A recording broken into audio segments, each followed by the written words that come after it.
नमो नारायण।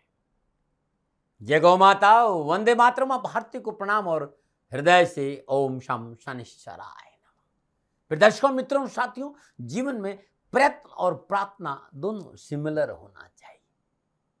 खाली प्रार्थना से कुछ नहीं होता और प्रयत्न से भी कुछ नहीं होता है। प्रयत्न और प्रार्थना जब बराबर होती है ना, तो सफलता दामन चूमती है। मित्रों, साथियों, एक बात और ध्यान रखिएगा, जीवन में जब तक पुराना नहीं जाता ना, तब तक नए आने की संभावना नहीं के बराबर रहती। यदि जीवन में कुछ जा रहा तो चिंता मत करो, ये भाव रखो कि ईश्वर विराजमान है और वो ईश्वर जरूर हमें कुछ नया देने की चेष्टा कर रहा है, कुछ और बेहतर बनाने की तैयारी कर रहा है, और स्वीकार कर लो। भरोसा राख के मन में करो जगदीश का सुमरण, वो ब्रह्मानंद सदा आनंद। भरोसा भगवान का रखा, और इसके लिए भाई भजन भी करना पड़ता है। ओम नमो नारायण। 2 कार्मिक ग्रहों का 18 महीनों के लिए राशि परिवर्तन हो रहा है। इस समय राहु देव मेष राशि में है, केतु देव तुला राशि में है। 30 अक्टूबर 2023 राहु देव मीन राशि में प्रवेश करेंगे और केतु देव कन्या राशि में प्रवेश करेंगे। ये दोनों ही ग्रह हमेशा वक्री अवस्था में संचरण करते हैं, आध्यात्मिक ग्रह है, और इन ग्रहों के विशेष अध्ययन की नितांत आवश्यकता है, क्योंकि हमारी कार्मिक फलों से इन दोनों ग्रहों का गहरा संबंध है। ये दोनों ग्रह जीवन के सूक्ष्म बिंदुओं के ज्यादा निकट है। राहु देव और केतु देव का सीधा संबंध हमारी चेतना से है, और इन दोनों ग्रह देवताओं का अचूक प्रभाव भी है। 30 अक्टूबर 2023 राहु देव का राशि परिवर्तन मैदनी ज्योतिष के हिसाब से और ग्रह नक्षत्रों की गणनाओं के हिसाब से 12 राशियों पर क्या प्रभाव पड़ेगा, इस वीडियो को लेकर आपके सामने हूं। मित्रों, साथियों, राहुदेव और केतुदेव को छाया ग्रह कहा जाता है, क्योंकि आकाश में ये दो बिंदुओं के रूप में दृष्टिगोचर होते हैं। 2 बिंदु है जहां सूर्य और चंद्रपत्र एक दूसरे से मिलते हैं। उस बिंदु विशेष को राहु केतु का नाम दिया गया है। कार्मिक ग्रह है, पावर एक्सिस है। यह अद्भुत पावर एक्सिस का 12 राशियों पर क्या प्रभाव पड़ेगा, बहुत ही अद्भुत वीडियो है आपके लिए। लेकिन थोड़ी सी जानकारी दे दूं, तब मैं राशिफल पे आऊंगा। आपको लगता है कि यह नहीं सुनना है, तो अब तो आजकल टेक्नोलॉजी बहुत ज्यादा, फॉरवर्ड करके आगे बढ़ सकते हैं। इन 2 छाया ग्रहों का जातक के आंतरिक स्वभाव का पता चलता है, और जब इसकी जानकारी मिल जाती है तो जातक अपने जीवन को गतिमान कर सकता है। इन ग्रहों की स्पष्ट व्याख्या से व्यक्ति अपने जीवन में आने वाली घटनाओं का पूर्व अनुमान लगाकर उनसे अपनी सुरक्षा कर सकता है। इन छाया ग्रहों बारे में एक बात सत्य है कि इन ग्रह देवताओं के द्वारा जीवन में जो घटनाएं घटित होती है, वे जातक को आध्यात्म की ओर अग्रसर करती है।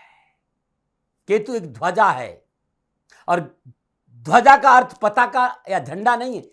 केतु को ध्वजा कहने का अर्थ है कि केतु परमात्मा की शक्ति का मूर्त रूप है, जिस प्रभाव और चेतना से मनुष्य इस सृष्टि में व्याप्त उस सर्वशक्तिमान सर्वव्यापी शक्ति का अनुभव कर सकता है, जो संपूर्ण ग्रह योगायोग है। इन संपूर्ण ग्रह योगायोग से समय सावधानी का संकेत दे रहा है। राजनीतिक उठापटक, सत्ता और विपक्ष में टकराव मैदनी ज्योति कहती है, ऐसा संकेत है। संवेदनशील विषयों पर असंवेदनशील टिप्पणी, बयानबाजी, ये बखेड़ा विश्व में खड़ा करेगी। संपूर्ण चराचर जगत में अग्निकांड की घटनाएं नजर आ रही है, विस्फोट की घटनाएं नजर आ रही है, आतंकवादी घटनाओं में बढ़ोतरी होगी, प्राकृतिक प्रकोप की घटनाएं बढ़ेगी, आपसी देशों में टकराव की भावना ज्यादा रहेगी, युद्ध की स्थिति चारों ओर मंडराती, और युद्ध हो भी सकते हैं आपस में।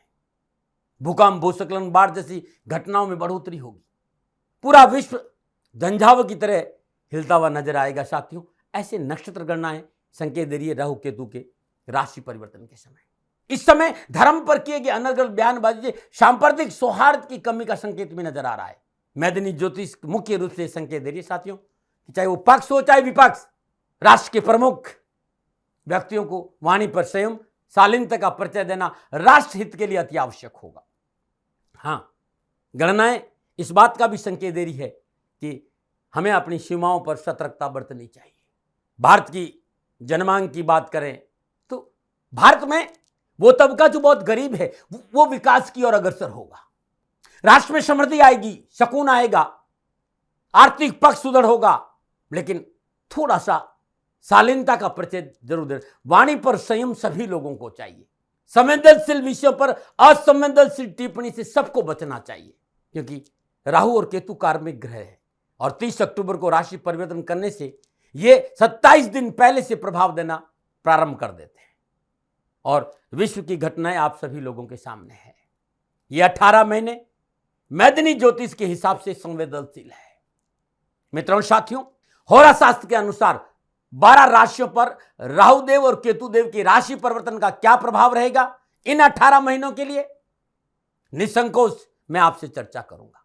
लेकिन यह चर्चा जनरल होगी, लगन के आधार पर, चंद्र राशि के आधार पर, और मेरा संपूर्ण अनुभव मैं इसमें डालने की कोशिश करूंगा। मेरा आपसे निवेदन है कि यह एक जनरल प्रोडक्शन है।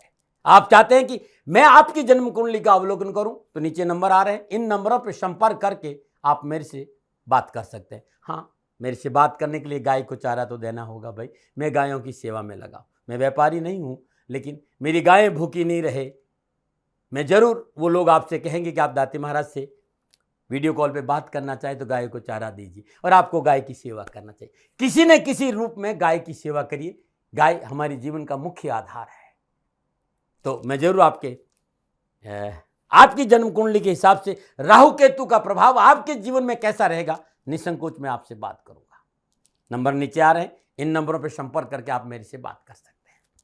मित्रों और साथियों, कार्मिक ग्रहों का राशि परिवर्तन 12 राशियों पर क्या संकेत दे रहा है?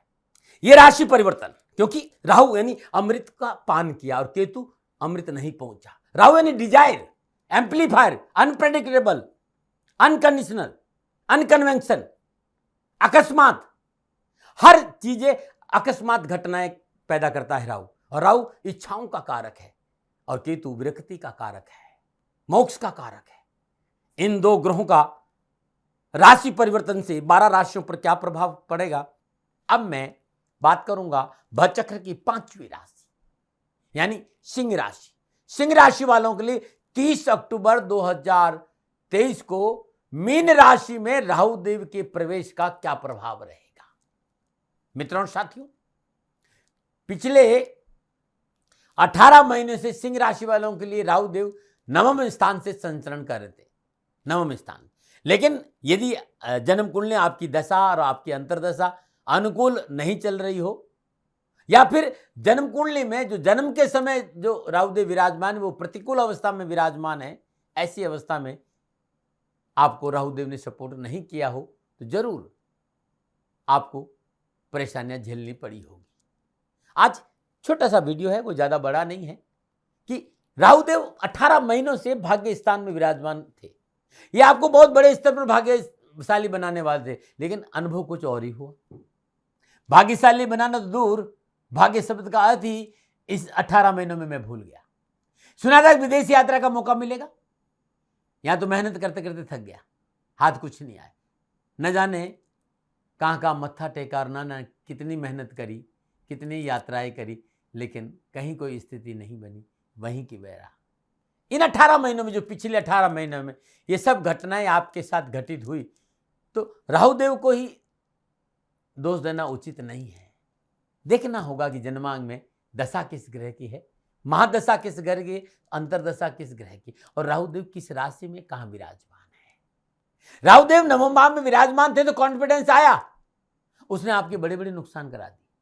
कामकाज कार्यों में जो निर्णय ले वो गलत साबित हो गए। इन 18 नतीजा बड़े बड़े आर्थिक लॉस के रूप में आपको पिछले 18 महीनों से देखने को मिल रहा है। कुछ समझ में नहीं आया कहां थे और कहां चल गए और कहां पहुंच गए, कहां से चले थे, कहां के लिए और कहां पहुंच गए। भविष्य के लिए सारी प्लानिंग फेल हो गई। संतान की प्रगति को लेकर सपने बुने थे, वो तार तार हो गए। ऐसा लगा कि मानो राहुदेव ने हमारी बुद्धि को जकड़ लिया, बुद्धि एकदम भ्रमित और भ्रष्ट हो गई, घर बिखर गया, छोटे भाई बहनों का साथ छूट गया और संतान के साथ विवाद की स्थिति उत्पन्न हो गई। और विद्यार्थियों और युवाओं को बार बार कैरियर और एजुकेशन में असफलता का मुंह देखना पड़ा। पिता से मनमुटाव हुआ, पिता से मनमुटाव ने करेला वो भी नीम चढ़ाई की स्थिति बना दी। लेकिन कहना यह चाहता हूं कि 30 अक्टूबर 2023 से जो बीत गया उसे भूल कर एक नई शुरुआत का अवसर आपको मिलेगा। एक नई शुरुआत करना इंसान होने की पहचान। जब तक जीवन है तब तक अच्छा भी है और बुरा भी, परिस्थितियां दोनों तरह की झेलनी पड़ती, क्योंकि इसके सिवा दूसरा कोई ऑप्शन ही नहीं है इंसान के पास। लेकिन 23 अक्टूबर 2023 को सिंह राशि वालों के लिए एक नई सुबह का इंतजार है। इस दिन राहुदेव आपके नवम भाव को छोड़कर अष्टम भाव में विराज होने वाले हैं और जन्म कुंडली में अष्टम भाव जीवन में अचानक होने वाले बदलावों का भाव है और राहुदेव के एम्पलीफायर ग्रह है। आपकी जन्म कुंडली अष्टम भाव में विराजमान होते ही जीवन में होने वाले परिवर्तन कितने अचानक आपके सामने आएंगे आप सोच नहीं सकते, उसका अंदाजा आप नहीं लगा सकते, क्योंकि राहुदेव यहां परिवर्तन तो देंगे। यदि आप ज्योतिष से जुड़े, ऑकल्ट साइंस से जुड़े हैं, तो आपके आने वाले 18 महीनों में छप्पर फाड़ के उपलब्धियों का संकेत है। हो सकता है उपलब्धियां इतनी बड़ी हो कि एकाएक आपकी पहचान, आपका नाम पूरे विश्व में होने लगे। हो सकता है आप बाहर भी जाएं। आने वाले 18 महीने आपकी आर्थिक स्थिति बहुत अच्छी होने वाली, धन की कोई कमी आप महसूस नहीं होगी।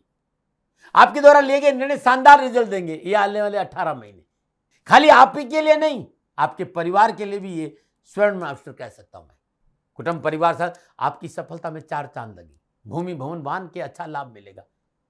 आप पीस ऑफ माइंड बना रहेगा। आप जो नकारात्मक थॉट झेल लेते उससे मुक्ति मिलेगी और नकारात्मकता आपके जीवन से दूर जाएगी। एक बात और, इस समय आपकी वाणी बहुत प्रभावशाली रहेगी। दमदार वाणी के कारण आपका आर्थिक लाभ बढ़ेगा। सिंह राशि वालों के राहुदेव मीन राशि अष्टम भाव में गोचर करेंगे और केतु देव कन्या राशि दूसरे भाव में। अष्टम भाव आयु है, मृत्यु है, गहरी गुप्त साधना है, आंतरिक रहस्य है। विद्वानों ने बहुत सी जगह वैदिक ज्योतिष ने कहा कि अष्टम भाव का राहु शुभ फल, लेकिन साथियों ध्यान से, ये पावर एक्सेस बहुत अद्भुत है। हम उस ऊर्जा का यूज करते हैं। अष्टम भाव गहरी साधना है, आंतरिक रहस्य भी है। यदि इस ऊर्जा को हम साधना की ओर लगाएंगे, पूजा पाठ रिसर्च से जोड़ देंगे, राहुदेव जो ही अष्टम भाव में आएंगे तो राहु की दशा और अष्टम भाव एक्टिव होगा और फल मिलेगा। हाँ, कुछ बातें जिस पर ध्यान देना बहुत जरूरी है, क्योंकि जो ही अष्टम भाव एक्टिव होगा आप बढ़ चढ़ कुछ करने लगेंगे, आप एडवेंचर में आप रिस्क लेंगे। ऐसी अवस्था में अपनों की सलाह बहुत काम आती है, अपनों के साथ रहना बहुत काम आता है। कोई भी कार्य यदि सलाह मशवरा से करेंगे तो परेशानी नहीं आएगी, और आप सलाह नहीं लेंगे, अत्यधिक आत्मविश्वास में मनमर्जी करेंगे, तब आप अपने पैर में कुल्हाड़ी मार देंगे। क्योंकि यहाँ राहुदेव आपको फॉल्स इल्यूजन्स में वो कहेंगे आप तो सब कुछ जानते हैं। बस इससे बचना बहुत जरूरी होगा। याद दिला रहा हूं, आपको रिसर्च शोध में जाना है, अपनों के साथ रहना है, अकल्ट की ओर झुकाव रखना है, धर्म में झुकाव, ज्योतिष नहीं सीखना लेकिन ज्योतिष पढ़ना शुरू कर देना है, अच्छा लाभ मिलेगा। अष्टम भाव का राहुदेव यानी पाताल में डुबकी लगाना, गहरे में डुबकी लगाना, अंधेरे में कुछ खोजना। अब राहुदेव का सिर यहां अष्टम भाव में है। जितने भी ऑकल्ट साइंस और अध्यात्म और ज्योतिष से जुड़े उनके लिए बहुत अच्छा समय होगा। या कोई कार्य रिसर्च कर रहे हैं उनकी बल्ले बल्ले है। प्रॉपर्टी भूमि भवन के नीचे यानी कोयला खनन पेट्रोलियम के क्षेत्र में उत्तम अवसर मिलेंगे। बस एक बात का ध्यान रखना, अपने आप को ज्यादा एक्सपोज नहीं करिएगा, अपनी चेतना के साथ रहने की कोशिश करेगा। राहुदेव शांत भी रहेंगे और आपको लाभ भी देंगे। हाँ, स्वास्थ्य को लेकर समझौता नहीं करें। अब अष्टम में राहु है और केतु देव कहाँ है? दूसरे घर में, और दूसरा घर है आपका धन, आपकी वाणी, आपका स्वाद, बैंक बैलेंस, समाज, आपका कुटुंब। तो यहां केतु देव क्या संकेत दे रहे कि भाई सफलता मिलेगी, लाभ मिलेगा, आर्थिक पक्ष सुदृढ़ होगा, धन आएगा। कब? आपकी वाणी और व्यवहार पर। मुंह में राम बगल में छुरी परेशानी डाल देगी। बोल अमोघ बोल, ये में तोल पीछे बोल, बोलों का, शब्दों का बड़ा मोल होगा। इसलिए संवाद शैली आपकी सम्मानजनक होनी चाहिए। अपनों से बड़ों से बात करते समय उल्टा सीधा बोलना, तल्खी में बात करना नुकसानदायक रहेगा। एक बात और ध्यान, सीधा सीधा बोले, क्योंकि लोग दो अर्थ निकालेंगे और आपको बाद में परेशानी हो जाएगी। दूसरा भाव भोजन का है, खान पान में परिशुद्धता चाहिए, प्रकृति के अनुकूल भोजन करें। यहाँ केतु फूड पॉइजन का संकेत भी देता है। भोजन को लेकर, खान पान को लेकर नुकसान, स्वास्थ्य को प्रतिकूलता, भोजन में सावधानी, भोजन को लेकर बीमारी का संकेत है। केतु देव यहाँ थोड़ी सी विरक्ति देता है, डिटैचमेंट देगा, और ये धन का भाव है भाई। धन के बचत को लेकर विशेष सावधानी बरतनी। लेकिन एक बात मैं और कहना चाहूँ, भाई बहनों का अच्छा सहयोग मिलेगा, ये मैंने देखा है। हाँ, देर रात तक जागना और आंखों संबंधी परेशानी का संकेत है, इससे बचना चाहिए। ये राहु देव अष्टम भाव में और केतु देव दूसरे भाव में। मेरा अनुभव जो था वो मैं आपको बता रहा हूं, ये मैंने लगन के आधार पर आपसे बात करी है। लेकिन राहु देव को केतु देव से अलग करना और केतु देव को राहु देव से अलग करना ये संभव नहीं है। धड़ के बिना सर किसी काम का नहीं है और सिर के बिना धड़ किसी काम का नहीं है, इसलिए अलग अलग नहीं किया जा सकता। राहु देव और केतु देव का सिंह राशि वालों के लिए आने वाले 18 महीनों में जो संपूर्ण ग्रह युति और दृष्टि संबंध की ध्यान में रखकर बात करूं तो कैसा प्रभाव रहेगा आने वाले 18 विस्तार से बात करते हैं। आपके कामकाज, आपके कारोबार, आपकी नौकरी, आपके व्यवसाय, समाज, परिवार और स्वास्थ्य के साथ सिंह राशि वालों को भयभीत नहीं होना चाहिए किसी तरह का। मीन राशि बृहस्पति देव की राशि है और कहते हैं ना कि राहु देव जिस राशि में बैठते हैं उस राशि के राशि अधिपति के अनुसार फल देते हैं। तो कोई भय और कोई पीड़ा वाला मामला नहीं। ये परिवर्तन सिंह राशि वालों ने सुखद और मन अकस्मात धन प्राप्ति के प्रबल योग, रुके हुए धन की प्राप्ति, रुके हुए कार्य बनेंगे, अंतर चेतना की और सिंह राशि वालों का कदम बढ़ेगा। और वे लोग जो विशेष रूप से अपने देश से बाहर जाकर विदेशों में रह रहे हैं उनका पौबारा 25 है। कामकाज हो, चाहे कारोबार हो, चाहे नौकरी हो, चाहे व्यवसाय, चाहे समाज और परिवार, ये मोटा मोटा जनरल प्रोडक्शन है। आप चाहते हैं कि आपकी जन्म कुंडली को देखूं, आपके लिए राहु आने वाले 18 महीनों में क्या संकेत दे रहा है, तो नीचे नंबर है, इन नंबरों पर संपर्क करके मेरे से बात कर सकते हैं। हाँ, फोन उठाने वाला आपसे जरूर कहेगा कि भाई गौशाला में चारा दीजिए। भाई गाय की सेवा आपको करनी चाहिए, कहीं भी करें लेकिन जरूर करें। और मेरे पास गायें हैं, मेरी गायें सुरक्षित रहे, अच्छी रहे, तो मैं ज्योतिष करता ही इसलिए मेरी गायों को भोजन मिल जाए। तो ये बात आप स्वीकार करिएगा, उस आदमी को गायों को चारा दीजिए। मैं आपके साथ हमेशा तैयार रहूँगा ज्योतिषीय अनुभव के लिए, ज्योतिषी सलाह के लिए। तो समय बड़ा अच्छा है, अकस्मात अचानक धन आएगा, रुके हुए काम बनेंगे, रुके हुए धन की प्राप्ति होगी और चेतना, भीतर की चेतना की और साधना की और मन अग्रसर होगा। कारोबारी संबंधों में मजबूती, अगर आर्थिक आय में बढ़ो, एक से अधिक आय के साधन होंगे, आयात और निर्यात कार्य में विशेष सफलता मिलेगी। केमिकल के व्यवसाय में लाभ मिले, नए कारोबारी संबंध बने, नए लोगों के साथ संपर्क बढ़ेगा और कारोबार में अच्छा लाभ मिलेगा। युवाओं हो चाहे विद्यार्थी हो, कैरियर, नौकरी, शिक्षा में सफलता मिलेगी। जीवन साथी का सहयोग मन अनुकूल रहेगा। जीवन साथी के सहयोग से कारोबारी परेशान से मुक्ति मिलेगी। संतान सुख बढ़ेगा और संतान संबंधी परेशानी का निवारण। लेकिन एक बात जरूर, जो आपके बहुत नजीक है उनके साथ संबंधों में कटुता नहीं आए, इस पर आपको काम करना पड़ेगा। मांस और मदिरा का सेवन नहीं करें, नशा से दूर रहे 18 महीना। वाणी पर संयम रखना बहुत जरूरी है। वाणी पर संयम नहीं रखा तो पारिवारिक चुनौतियों का सामना करना पड़ेगा। वाणी की कठोरता से रिश्ते खराब हो सकते हैं। दूषित खान पान की वजह से स्वास्थ्य प्रभावित हो सकता है। तो इन चीजों पे ध्यान दें। जहां तक धन की बात है, कामकाज की बात है, आर्थिक पक्ष की बात है, राजनीतिक वर्चस्व की बात है, देश विदेशों में आप रहे तो आपके कामकाज की बात है, तो उत्तम लाभ, सफलता, अच्छे योग हैं, कहीं तकलीफ नहीं है। विशेष सावधानी क्या है, तो अनैतिक कार्यों से अपने आप वो कार्य नहीं करें जो कानून के विरुद्ध में है। इस जगह चूक कर दिए तो मोटा नुकसान हो जाएगा। दैनिक दिनचर्या नियमित रखें, खान पान के प्रति सजग रहे। सुबह जल्दी उठे, समय पर उठे, घूमे, थोड़ा सा वॉक करे, थोड़ा सा परमात्मा का चिंतन करे। ओम ऐं ह्रीं क्लीं चामुंडाय विचे, ओम ग्लौं हूं क्लीं जूं स, ज्वाला है ज्वाला, ज्वल जल प्रज्वल प्रज्वला, ऐं ह्रीं क्लीं चामुंडाय विचे, ज्वाला हम सम लम सम पट स्वाहा। ओम ऐं ह्रीं क्लीं चामुंडाय विचे, ओम ग्लौं हूं क्लीं जूं सा, ज्वाला है ज्वल ज्वल प्रज्वल प्रज्वला, ऐं ह्रीं क्लीं चामुंडाय विचे, ज्वल हंग संग लंग संग फट स्वाहा। ये सिद्ध कुंजी का स्त्रोत मंत्र है। ज्यादा से ज्यादा जाप करे। इतना बड़ा याद नहीं रहता तो सर्वमंगल मांग ले, शिव सर्वार्थ साध के शरण तरबंगे गौरी, नारायणी नमः, इस मंत्र का जाप करें। माई के चरणों में हर रोज शुद्ध देसी घी का दीपक जलाए। अध्यात्म रुझान बढ़ा दीजिए। अष्टम भाव का राहु ये कहता है कि आप यदि ऑकल्ट की और ज्योतिष की और साधना की और आप अपना चेतना को लेकर जाएंगे, उस तरफ ज्यादा ध्यान देंगे तो राहु देव ऐसे ही अनुकूल हो जाए। क्योंकि देखिए भाई, अलाइनमेंट बहुत जरूरी है। राहु जो चाहता है वो आप कर दीजिए ना। राहु अध्यात्म का कारक है, यहाँ पर राहु यहाँ ज्योतिष का कारक, ऑकल्ट का कारक। आप थोड़ा सा इसको अपनाइए, परेशानियां से मुक्त हो जाएंगे।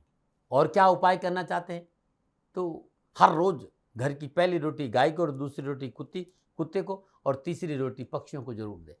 ये नियम बना दीजिएगा। ओम भ्राम भ्रीम भ्राम स राहुवे नमः, राहुदेव के बीज मंत्र का जाप। ओम राहुवे नमः, इस मंत्र का भी जाप कर सकते हैं। ओम दुम दुर्गाय नमः, इस मंत्र का भी जाप कर सकते हैं। हर रविवार को श्रद्धानुसार ज्वार गौशाला में दान देना भी उत्तम रहेगा। यदि कैरियर कारोबार में अचानक परेशानी आ रही है तो गौशाला में ज्वार का दान दीजिए, जौ का दान दीजिए, कच्चे कोयले कुछ आश्रम में दान दीजिए, बड़ा उत्तम लाभ मिलेगा। ये छोटी छोटी बातें थी राहुदेव के सिंह राशि में अष्टम भाव में संचरण का प्रभाव की जो मैंने आपके सामने रखी। मित्रों साथियों, ये नक्षत्र गणनाओं के आधार पर मेरा निजी आकलन था। न भय, न भ्रम, न भ्रांति, न विवाद, न तर्क। सेकंड ओपिनियन का अधिकार आपका था, आपका है, आप ही का रहेगा। मानो न मानो आपकी मर्जी। हाँ, आकलन मेरा था और मेरे से भूल हो सकती है, और मेरे से कोई भूल और गलती हो गई हो तो दोनों हाथ जोड़कर आपसे क्षमा मांगता हूँ। आप सुखी रहे, आप स्वस्थ रहे, समृद्धिशील रहें। शनिदेव के चरणों में मेरी प्रार्थना। ओम नमो नारायण। राजस्थान का हर व्यक्ति जानता है कि दाती महाराज गायों से बहुत प्यार करते हैं, बेटियों से बहुत प्यार करते हैं। हजारों सैकड़ों बेटियों के लिए, जीवन के लिए मैंने अपना संपूर्ण जीवन दिया है, और ये मेरा शौक था, मेरी राष्ट्र की धरोहर थी, और ये करना मेरा कर्तव्य और कर्म था। मैं आपको किसी वजह से नहीं सुना रहा हूं, बस खाली बता रहा हूं कि ये मेरा जीवन का लक्ष्य रहा है। मनुष्य हूं और मानव होने के नाते मेरा कर्तव्य है कि मैं अपनी राष्ट्र की सेवा करूं। मैं इस राष्ट्र का नागरिक हूं। 30 सालों से मैं बेटी बचाओ और गौ सेवा में अपना जीवन इस राष्ट्र के साथ लगाया है। वर्तमान परिस्थितियां आर्थिक दृष्टिकोण से मेरी अनुकूल नहीं है। धन नहीं मांग रहा हूं कि मुझे आप पैसे दीजिए, नहीं, पहले भी कभी नहीं मांगा और अब भी मैं नहीं कह रहा हूं, और ये मेरा अहंकार नहीं है, क्योंकि धन को लेकर मैं राष्ट्र के सामने कभी नहीं आया था। हमेशा मैंने ये कहा कि साहब सेवा करिए, आप, मैं भी सेवा करता हूं, आप भी सेवा करिए। धन नहीं चाहिए, लेकिन वर्तमान में जो आर्थिक परिस्थिति हैं वो मेरे को ये कहने के लिए मजबूर कर रही है कि सन्निधान गौशाला की गायें दुखी नहीं रहे, इसके लिए मुझे आपका सहयोग चाहिए। और सहयोग के लिए मैं स्वयं आपके साथ खड़ा हूं, आपकी समस्याओं के समाधान के लिए। भाई, आप अपनी जन्म कुंडली का अवलोकन कराना चाहते हैं, आप अपनी जन्म कुंडली बनाना चाहते हैं, आपको बहुत सी चीजों की जानकारी चाहिए, तो मैं आपके साथ खड़ा रहूंगा, पूरे साल खड़ा रहूंगा, जब तक जीऊंगा तब तक खड़ा रहूंगा। नंबर आ रहा है, इन नंबरों पे संपर्क करिए, आप मेरे से बात करिए, लेकिन इसकी एवज में गायों के लिए चारे की व्यवस्था कर लीजिए। और इसीलिए मैंने कहा था कि भाई थोड़ा दिन इस समय मैं परेशानी में हूं और मेरी गायें चारों को लेकर थोड़ी सी परेशान हैं। ऐसा हृदय से आया, लोगों ने कहा कि राष्ट्र आपसे प्यार करता है दाती महाराज, एक बार निवेदन करिए। तो मैं दान नहीं मांग रहा हूं, फिर भी मैं अभी भी मेरा ये अहंकार नहीं साथियों, मेरा राष्ट्र सर्वोपरि है। मैं ये नहीं कह रहा हूं, मैं ये कह रहा हूं मैं परिश्रम करूंगा आपके लिए, और परिश्रम के एवज में गायों के लिए चारे की व्यवस्था करिए। शनि भगवान आपकी रक्षा करे और आपका जीवन सदा खुशियों से भरा रहेगा, ऐसा मेरा निवेदन। और वे लोग जो सक्षम है, सामर्थ्यवान है, और जिन्हें दाती महाराज के ज्योतिषीय समाधान की आवश्यकता नहीं, तो उनको मेरा प्रणाम। क्योंकि बहुत से लोगों को मैंने देखा है पिछले एक महीने में, लगभग 20 से 25-50 लोग ऐसे भी हैं जिन्होंने सन्निधान गौशाला में 2100 रुपया चारा कर दिया है। मैं उन सब के प्रति अपना आभार प्रकट करता हूं, और ये सहयोग मैं जीवन भर याद रखूंगा। मित्रों, समय ऐसा है कि मेरी परिस्थिति आर्थिक दृष्टिकोण से अनुकूल संकेत नहीं दे रही है, इसलिए मैंने राष्ट्र से कहा कि सन्निधान गौशाला में परेशानी नहीं चाहिए। सरकार सपोर्ट कर रही है, अपनी सीमाओं में रहते हुए जो सरकार करती है, लेकिन उससे पूरा नहीं पड़ता है, ये आप भी जानते हैं। शासन की अपनी एक सीमा है और अपनी मर्यादा है, और शासन के पास और बहुत से काम है। लेकिन फिर भी मैं आप सभी का धन्यवाद देते हुए हृदय से पुनः एक बार निवेदन करना चाहता हूं कि आपको लगता है कि दाती महाराज के साथ सन्निधान गौशाला में खड़ा रहना है, तो नंबर है, जरूर सहयोग करें। मेरा कोई दबाव नहीं है, प्रार्थना थी। ओम नमो नारायण। ओम नमो।